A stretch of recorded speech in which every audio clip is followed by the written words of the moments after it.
Hello everyone, मिलते हैं आज एक न्यू टॉपिक के साथ हमारी DSSB TGT मैथ्स की प्रिपरेशन को और ज़्यादा स्ट्रॉन्ग बनाने के लिए। आज का हमारा टॉपिक है स्टोक्स थ्योरम। ठीक है, आपका ये क्वेश्चन DSSB में आया हुआ और ये क्वेश्चन क्या है, surface integral of the curl of a function over a surface bounded by a closed surface is equal to the line integral of a particular vector function around that surface. Which theorem is this? आपको ये theorem की definition दी हुई है बच्चों। ठीक है, कि ये कौन सी थ्योरम है आपको इन चारों में से बताना है। स्टोक्स थ्योरम है, लाइवली थ्योरम है, गॉस डाइवर्जेंस थ्योरम है या ग्रीन्स थ्योरम है। ठीक है, पहले मैं आपको ये सारी थ्योरम्स बता देती हूँ ये होती क्या क्या हैं, फिर आप आराम से अपने क्वेश्चन को समझ सकते हैं। फर्स्ट थ्योरम क्या है, Stokes theorem.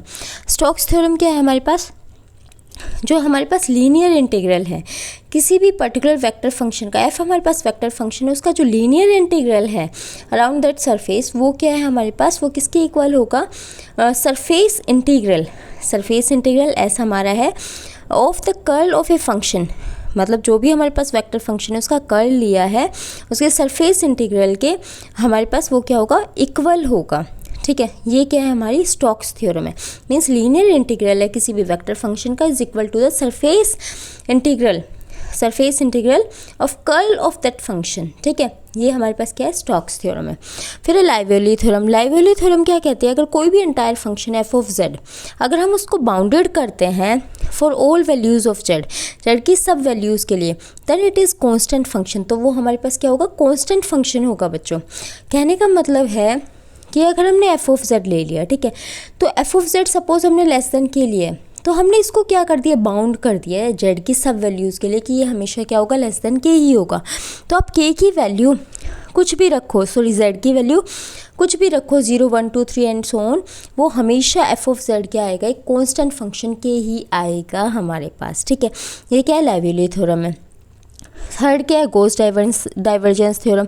Gauss divergence theorem में क्या, आपने कोई भी फंक्शन लिया है, वेक्टर फंक्शन लिया है, उसका सरफेस इंटीग्रल, ठीक है, उसका सरफेस इंटीग्रल जो है वो हमारे पास किसके इक्वल होता है,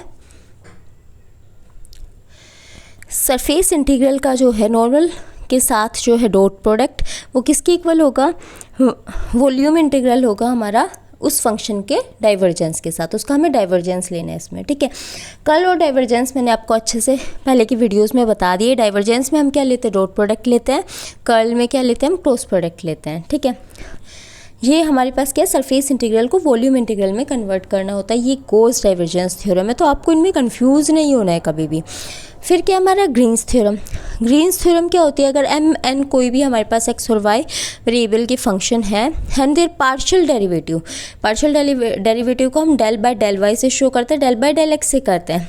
मीन्स एम को हमें एक्स के वाई के रिस्पेक्ट में करना है, एन को हमें एक्स के रिस्पेक्ट में करना है। ये क्या है, कंटिन्यूस है इन सम रीजन आर, किसी भी रीजन आर के अंदर, तो वो क्या हो जाएगा हमारे पास, ग्रीन्स थ्योरम हो जाएगी।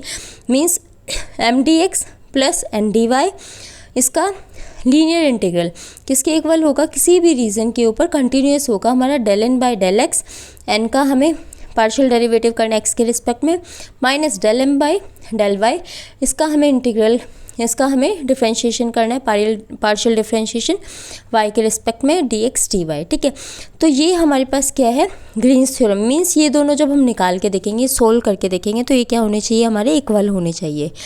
ठीक है, तो हमारा जो क्वेश्चन था अब उस क्वेश्चन को वापस से रीड कर लेते हैं। क्वेश्चन क्या है, surface integral of the curl of a function, किसी भी फंक्शन का कर्ल, तो कर्ल किसके अंदर दिख रहा है हमारे पास, कर्ल सिर्फ इसके अंदर दिख रहा है, स्टोक्स थ्योरम के अंदर। ठीक है, curl of a function over surface integral, ठीक है, by a close surface is equal to the line integral of a particular vector. Line integral है हमारे पास किसी भी पर्टिकुलर वेक्टर का, वेक्टर फंक्शन का अराउंड दैट सरफेस, इसको हम क्या बोलते हैं, स्टोक्स थ्योरम बोलते हैं। तो इसका आंसर क्या रहने वाला है, हमारा स्टोक्स रहने वाला है। आई होप से आपको ये क्वेश्चन समझ आ गया होगा, लेकिन फिर भी कोई डाउट रह जाता है तो आप कमेंट बॉक्स में डाल देना। अगर आप कहते हैं कि मैम इनकी डिटेल्ड वीडियो हमें बता दीजिए कि ये कैसे सोल्व होंगी, तो वो भी मैं आपको डाल दूँगी, बट आप बता देना मुझे। ठीक है, या फिर like my video, then do like share and subscribe. Thank you for watching.